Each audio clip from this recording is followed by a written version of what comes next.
Assalamu alaikum, I'm Aisha and you're watching Samaa News. Here are today's headlines.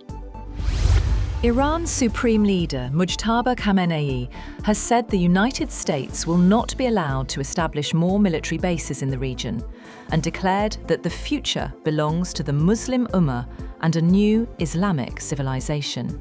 In a statement shared on a telegram, Khamenei said Gulf powers would no longer serve as a shield for American military bases and that the United States would no longer enjoy safe havens in the region. The statement came as Tehran and Washington continued discussions on a framework aimed at ending their 3-month-old dispute.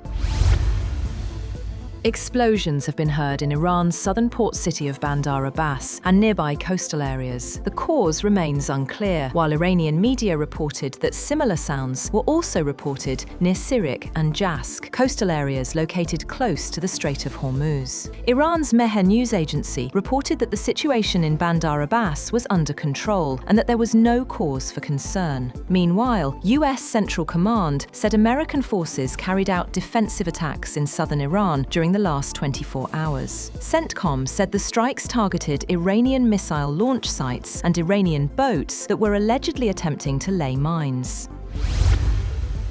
Senior Iranian Armed Forces spokesperson Abul Fazl Shakatchi has warned that any new aggression against Iran would trigger a much harsher response than before. He said that if another war were imposed on Iran, the conflict would spread beyond the region's borders. He warned that Iran's future attacks would be heavier and more violent. He also cautioned adversaries against what he called any adventure against Iran.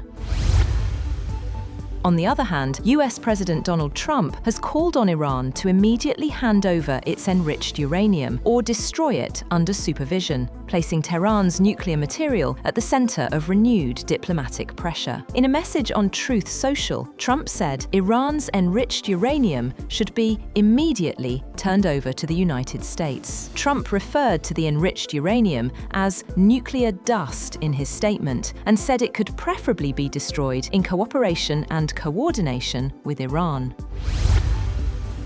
President Donald Trump has said that any agreement with Iran must be a great and meaningful deal, warning there will be no agreement at all if US demands are not met. In a social media post, Trump also rejected comparisons with the Obama-era nuclear accord, as both Washington and Tehran played down hopes of an immediate breakthrough in ongoing negotiations. In a separate post, Trump said that countries including Pakistan, Qatar, Egypt, and Turkey should simultaneously join the Abraham Accords as part of efforts to secure a deal with Iran. Trump said negotiations with Tehran are proceeding nicely, adding that Iran could also eventually become part of the accords.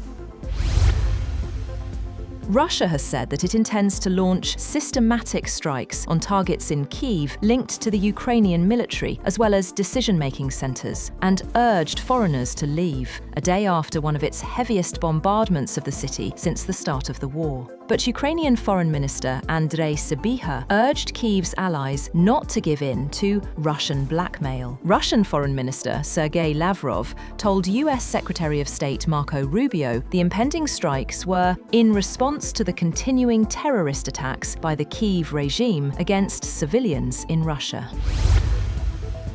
At the beginning of the Quad meeting, Indian Foreign Minister S. Jaishankar said Australia, India, Japan and the US need to address connectivity choke points and resource concentration. He said they also needed to address issues like supply chain resilience, manufacturing and resource concentration and gaps in critical infrastructure. The meeting between the country's top diplomats, Australia's Penny Wong, India's Jaishankar, Japan's Toshimitsu Motegi and US Secretary of State Marco Rubio is the third such gathering since September 2024.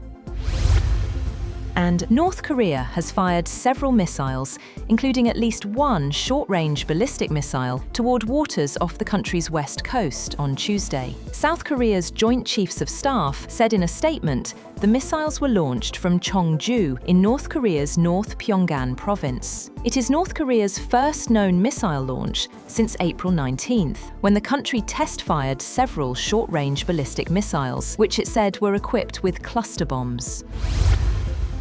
That's all for now. For more updates, visit www.samaa.tv.